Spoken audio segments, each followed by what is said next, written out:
हमारे जितने पदाधिकारी कार्यकर्ता सब नीचे चले चले, बहनों को मौका दें।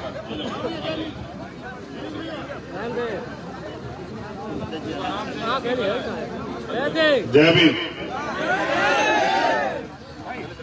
तुम लोग इधर हो जाओ थोड़े से, पीछे माताएं बहनें हैं ना, उनको देखने दो। ये खाली कर दो बस, मनीष रहेंगे सिर्फ और राजवीर जो काम करते हैं, और तुम भी पीछे हो जाओ। बैठो भाई, वहां बैठो, वहां फूल छोड़ दो, बैठ जाओ,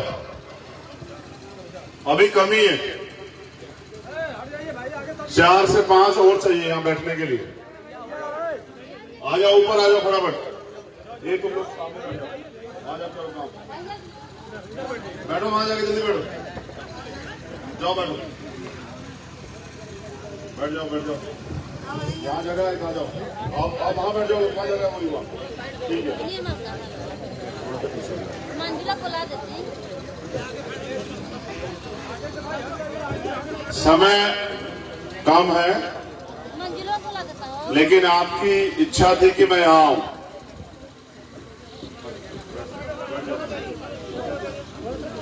और मेरी भी इच्छा थी कि आपके यहाँ जो प्रोग्राम है, आप इतना अच्छा एक अवसर बना रहे हैं, तो मैं वहां जरूर जाऊं। आज शाम में हमारा प्रचार का प्रोग्राम था, मैंने आकिब साहब से कहा कि कैंसिल कर दो, अब जाएंगे भाइयों से मिलने के लिए, और वहां जाके चुनाव से अलग भी हमारे रिश्ते उनको निभाएंगे, फिर आके काम करेंगे। देर रात से काम कर लें, कोई बात नहीं, लेकिन जब उन्होंने बुलाया तो उनको निराश नहीं करेंगे। फिर हम यहां चले आए,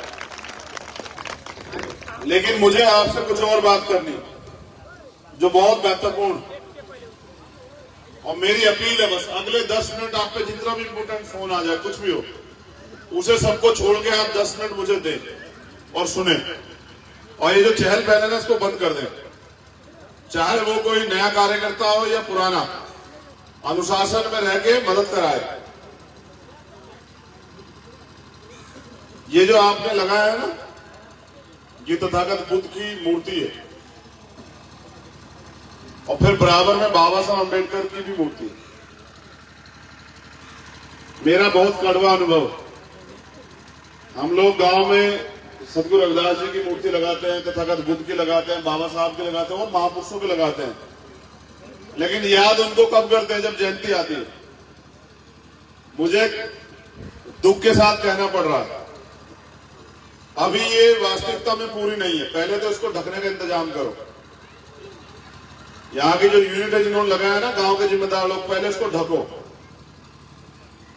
कोई पक्षी, कोई औरत, किस तरह की वो, इनके ये मूर्तियां अपमानित ना हो, समझ रहे हो? क्या करना है, सबसे पहले छत से ढकना है, चाहे स्टील का वो लगा दो, लेकिन खुली नहीं छोड़नी है। पहली बात, सिर्फ जयंती में याद नहीं करना है कि बुद्ध जयंती जाओ जाके माला चढ़ा दो, फूल चढ़ा दो, बाबा साहब जयंती जाके माला फूल चढ़ा दो, नहीं, ये ही रास्ता है। तथागत बुद्ध ने कहा, अपो दीपक भव, अपना दीपक स्वयं बनो। हमारे लोग आज भी चाहते हैं कि बाबा साहब अम्बेडकर दोबारा पैदा हो जाए और आके आपका जीवन बदले। ऐसा कोई संभव थोड़ा ही है, जो व्यक्ति एक बार पैदा होकर दोबारा जन्म नहीं ले सकता। तथागत बुद्ध के बाद उसी को आगे बढ़ाते हुए हमारे महापुरुषों ने लड़ाई लड़ी और हमें जानवर से इंसान बनाने का प्रयास किया, उसके लिए उन्होंने बलिदान दिए। एक कैप वाले साहब, महान पुरुष, आपसे कहना है, कम से कम 5 मिनट अपमान मत कराओ अपना। देखो, इंसान और जानवरों में फर्क होता है, हम समझाते हैं।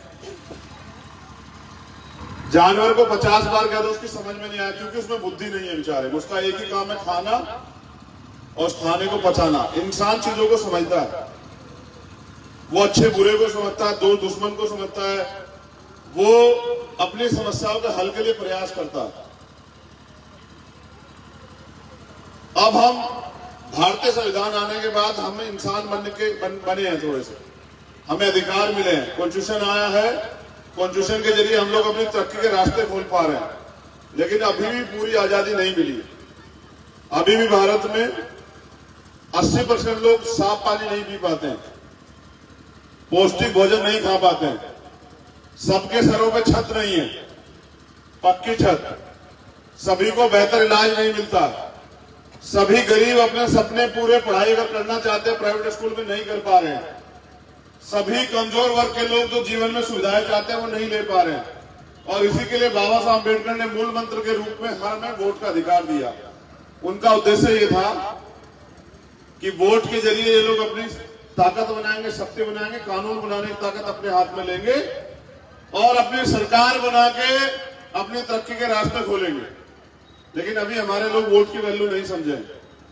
वो पैसे में, किसी प्रलोभन पे, अवसर पे अपनी वोट दे देते हैं और बाद में 5 साल पछताते रहते हैं। एक दिन का गलत किया हुआ निर्णय 5 साल तक रोते रहते हैं। मैंने पुरुषों को इस मंच से उतार दिया, क्योंकि ये जो है ना, ये सामने ये हमारी ये महिला शक्ति, ये हमारी सबसे बड़ी ताकत। एक पुरुष इन्हीं के शरीर का हिस्सा होता है। अगर महिलाएं नहीं होंगी पुरुष हो जाएंगे? बताओ आप ईमानदारी से। क्यों बाबा, गलत है क्या? अगर महिला नहीं होगी तो पुरुष जन्म ले लेगा क्या? नहीं ले सकता ना। लेकिन जैसा पुराने सिद्धांत, पुरानी व्यवस्था ने बनाया कि महिला पैर की जूती है, 2 दर्जे की नागरिक है, आज भी हम उसको ढो रहे हैं। क्यों भाई, मंच पे महिलाएं क्यों नहीं बैठ सकती? सारे पुरुष ही क्यों बैठेंगे? हमें उस व्यवस्था को चेंज करना। चेंज करने का मतलब ये नहीं कि वो लोग चले गए हम लोग आके बैठ जाएंगे। हम ये समझते हैं कि महिलाओं की जो समस्या है उन पर ज्यादा बेहतर काम महिलाएं कर सकती है। तो हमें अपने मंच पे अपनी बहनों को, माओ को, बेटियों को जगह देनी चाहिए और उनको ताकतवर बनाना चाहिए।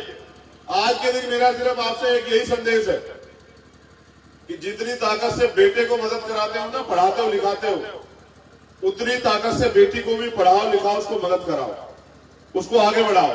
जो पैसा आप अपने घर में इकट्ठा करके रखते हो कि बेटी की शादी करनी है, फिर दहेज लोभियों को पैसा देते हो, गाड़ी देते हो, ये बंद करके ना, कर्जा लेके देते हो, ये बंद करके बेटी को उस पैसे से पढ़ाओ।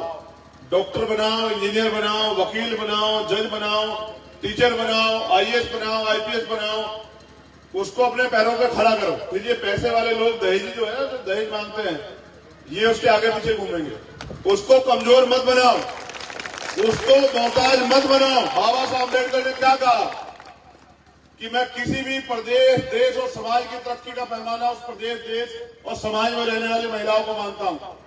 मैं इसलिए आपसे कह रहा हूं कि आप भी उनकी तरह उन्हीं की व्यवस्था पर चले जा रहे हैं। हमारा नौकरी कोई लगेगा तो उसे शादी में गाड़ी चाहिए, उसे सोने की अंगूठी चाहिए, उसे कैश चाहिए। और गरीब आदमी कहां से लाएगा सब चीजें? मकान बेचे, जमीन बेचे, क्या करे? इस तरह तो गरीब कभी आगे बढ़ ही नहीं पाएगा। इसलिए हम आपसे कह रहे हैं कि जो पैसा आप अपनी शादी के लिए इकट्ठा कर रहे हैं ना, वो पैसा ना इकट्ठा करके ना हमारी बहनों के ऊपर पढ़ाई में लगाइए। आप जैसे बेटे को चाहते ना नौकरी करे, उसी तरह इनको नौकरी करने वाला बनाइए। जब ये अपने पैरों पर खड़ा हो जाए तो कोई दहेज वाला ना, दहेज के चक्कर में इनकी हत्या ना करे, इनके ऊपर जो है वो गैस सिलेंडर से या फांसी लगा के ना मारे, आपकी बच्ची ना मर जाए। आप समाज बदलो। हमारी लड़ाई सत्ता परिवर्तन की नहीं थी, व्यवस्था परिवर्तन की थी, जिसमें आज भी जाति धर्म की वजह से हम लोग गुलाम बने हुए हैं और हमारा शोषण होता है। मैं आपसे हाथ जोड़ के अपील करता हूं, दूसरों जैसे मत बनिए, अपने महापुरुषों के जो विचार हैं उन पर आगे बढ़िए। बाबा साहब अम्बेडकर हमारे अपने जीवन में अथक प्रयास किए कि हमारे जीवन में बदलाव हो जाए। उनके 4 बच्चे कुर्बान हुए। क्या वो अपने बच्चों के लिए लड़ रहे थे? बताओ आप सब लोग, क्या बाबा साहब अपने बच्चों के लिए लड़ रहे थे? उन्होंने, उनकी पत्नी ने, जब उनका बेटा राजरत्न बराबर पड़ा तो उनसे कहा कि आप तो कहते थे बाबा साहब अम्बेडकर राजरत्न राज करेगा, ये तो मर गया है, इसका अंतिम संस्कार होगा। बाबा साहब कहे कि मुझे गोलमेज कॉन्फ्रेंस जाना है, एक बेटे की चिंता करूंगा तो आने वाली पीढ़ियों के करोड़ों बेटे जो हैं देश में गुलाम बन जाएंगे। मैं इसकी तरफ नहीं देखना चाहता। आपने क्या बाबा साहब के मिशन को आगे बढ़ाने का आपने क्या योगदान दिया भाई? मैं तो अपने नौजवान साथियों को भी कह रहा हूं, अगर आपकी जेब में पैसा आ गया तो समाज थोड़े बदल गया भाई। क्या जब जो लोग ताकतवर हो गए वो समाज का हाथ क्यों नहीं पकड़ना चाहते? वो क्यों एक गरीब परिवार को मदद नहीं करना चाहते? ये कौन सी क्या बदलाव हुआ है हमारे वर्ग में? हम भी तो सावंती हो गए। जो पैसा वाला हो गया वो समाज में बैठना ही नहीं चाहता है। देखो, मैं आपसे फिर अपील कर रहा हूं, आप गलत ट्रैक पर चले गए, उसको बदलना पड़ेगा। हमारे महापुरुषों ने क्या कहा, समतामूलक समाज बनाना। कैसे बनेगा? कमजोर और ताकतवर में कभी समझौते नहीं होते। पहले आप ताकतवर बने, अपने आप को खड़ा करें, मजबूत बनाएं। और मैं नौजवानों से अपील करूंगा, भाई एजुकेशन ही एक रास्ता है, बस खूब अच्छे से पढ़ाई करो, काबिलियत पैदा करो अपने अंदर, और उस काबिलियत के दम पे आगे आओ और अपना इतिहास खुद लिखो। किसी के आगे हाथ में फैला मोहताज मत बनो, अपनी ताकत बनाओ और अपनी ताकत के दम पे परिवर्तन करो। और मेरा चैलेंज है, मैं गरीब परिवार से आता हूं, आरक्षण व्यवस्था की वजह से मेरे पिताजी नौकरी लगे। मेरे पिताजी नौकरी लगे तो हम परिवार में 6 बहन भाई हैं, 3 बहनें 3 भाई। उन्होंने हम 6 के 6 को पढ़ाया और मैंने उनसे ये सीखा कि हर गरीब, हर कमजोर जब फैसला ले ले, तय कर ले और वो उस रास्ते पे निकल जाए तो उसको रास्ता बदलने की जरूरत नहीं, बस समय रहेगा, वो लोग सफल हो जाएंगे। मैं आपसे भी अपील कर रहा हूं, नौजवान अपने आप को गुलाम ना समझे, कमजोर ना समझे, मोहताज ना समझे। वो फैसला ले, अपना संकल्प ले, अपना नियम बनाए, अपना सपना देखे, अपना गोल बनाए और सपने के लिए मेहनत करें। अगर आप डॉक्टर इंजीनियर बनना चाहते हैं ना साहब, चलो एक सिंपल भाषा समझाते हैं नौजवानों। चपरासी बनना चाहता है ना कोई, उसके लिए भी टेस्ट देना पड़ता है, पड़ता है नहीं पड़ता? बताओ। एक पुलिस का सिपाही बनना चाहे तो क्या 4-6 घंटे प्रयास नहीं करना पड़ता पढ़ने का? दौड़ भी लगानी पड़ती, समझ रहे हो? एक अधिकारी बनना चाहे, IAS IPS, तो 16 घंटे 14 घंटे पढ़ाई करनी चाहती है। और अगर मालिक बनना चाहे इस देश में तो कितने घंटे काम करना पड़ेगा? उनसे ज्यादा ना। अगर IAS IPS को चलाने वाला बनना है तो फिर कितना ज्यादा काम करना पड़ेगा? उनसे ज्यादा है कम। सरकार ऐसे थोड़े बनेगी सर, मेहनत करनी पड़ेगी, घर से निकल के काम करना पड़ेगा, लोगों के बीच जाकर तैयार करना पड़ेगा, लोगों को समझाना पड़ेगा, उन्हें अपने पैरों पे खड़ा होना पड़ेगा, इसलिए उनको तैयार करना पड़ेगा, उनको बताना पड़ेगा कि वो अपनी रीढ़ की हड्डी मजबूत करें। मैं आपसे भी अपील करता हूं, जितने नौजवान साथी हमें विश्वास रखते हैं, हाथ खड़ा करो। चलो, नौजवानों की बात कर रहा हूं, बुजुर्गों की नहीं, जो हमारे बराबर के, हमसे छोटे नौजवान। सर धन्यवाद। चलो वादा करो हमसे कि आज के बाद किसी के पैर नहीं छुएंगे, कोई हो चाहे। चलो वादा करो, माँ बाप के अलावा दोनों हाथ उठा के वादा करो, जो लोग हमने विश्वास करते हैं। नहीं छुएंगे किसी के पैर, छुएंगे तो अपनी माँ के, चाची के, दादी के, चाचा के, ताऊ के, किसी के और के आगे अपनी रीढ़ की हड्डी नहीं झुकाएंगे किसी भी कीमत पर। बहनों से भी कह रहे हैं, तुम पैर छूते हो सम्मान के लिए, वो लोग समझते तुम कमजोर हो, समझ रहे हो? बंद करो पैर छूना, आंख से आंख मिला के बात करो और अपने हक अधिकार को छीनो। मांगने से आपको सिर्फ भीख मिलेगी, अपने अधिकार छीनने पड़ेंगे। मैं तो आपको जगा सकता हूं, बाकी काम लड़ाई आपको लड़नी। तो मेरी आपसे अपील है कि अपने आप को कमजोर ना आंके किसी से। और ये जो बहनें ना बैठी, कौन बोलेगा तुम में से? बताओ, पकड़ो माइक, चलो आओ, हिम्मत जुटाओ। अगर तुम में से कोई वास्तविकता में बाबा साहब अम्बेडकर को मानने वाला तो आओ, माइक पकड़ो और उस माइक पे खड़े होकर बोलो। चलो हिम्मत जुटाओ। अच्छे कपड़े पहनने से कोई ताकतवर नहीं होता है, इसके लिए चाहिए जिगरा, और एजुकेशन बहुत बड़ी ताकत है। अगर हम ना पढ़ते तो क्या बोल पाते हैं? कभी नहीं। अगर आपको पढ़ना है आगे तो पढ़ना पड़ेगा। अगर पढ़ना है तो मम्मी पापा को कहना मानिए आप लोग और आगे बढ़िए। हम तो जानते हैं मेरे गांव में कि बच्चे बहुत कमजोर हो गए हैं, और ना ही पढ़ रहे हैं और ना ही अपने मम्मी पापा का आदर कर रहे हैं। हम यही चाहते हैं कि मम्मी पापा का आदर करें और पढ़ें, बस यही हमारी अपील है। एक और बात, देखो भाई, आपसे 4 दिन पहले हमारे एक बड़े भाई ने हमसे एक बात कही, आज से भी कह रहे हैं।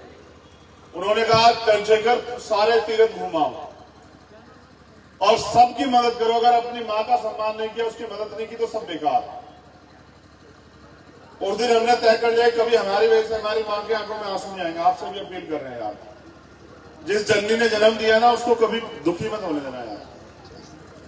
समझ, जिस पिता ने पैदा किया ना, उसको कभी अपमानित मत होने देना यार। सच कह रहे हैं, सारी दुनिया की मदद करना और अपना परिवार खुश नहीं रहा, सब जीरो है सर। अपने माँ बाप को सम्मान देना, उनसे आशीर्वाद लेना। माँ के आशीर्वाद में बहुत ताकत होती है। तो जितनी माताएं बहनें बैठे, दोनों हाथ उठा के आशीर्वाद दो हमें कि हम इस लड़ाई को लड़े और जीते। दोनों हाथ उठा के। एक बहन शायद हमसे नाराज है, ये दो क्या एक हाथ बिना उठाए।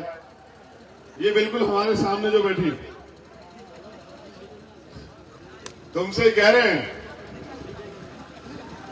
तुम जो दोनों तीनों बैठी हो ये बाबा के पीछे, हाँ तुमसे ही कह रहे हैं, बताओ हाथ क्यों नहीं उठाए हो? क्या हमसे नाराज हो? तो क्यों नहीं उठाए हाथ बताओ? नाराज नहीं तो उठाओ दोनों हाथ। ठीक है, अब ठीक, धन्यवाद। और यहाँ की कमेटी का धन्यवाद, हर उस साथी का धन्यवाद, उसको कवर करा लेना यार। अपने लोगों की रक्षा सुरक्षा, अपने हक अधिकार रक्षा सुरक्षा स्वयं करो, कोई भगवान नहीं आएगा करने के लिए, समझ रहे हो? इन बच्चों पे अन्याय अत्याचार खूब चिल्लाते हैं, कोई नहीं आता मदद करने के लिए, समझ रहे हो? अपने हक की लड़ाई खुद लड़नी पड़ेगी। इसको कवर करा दो।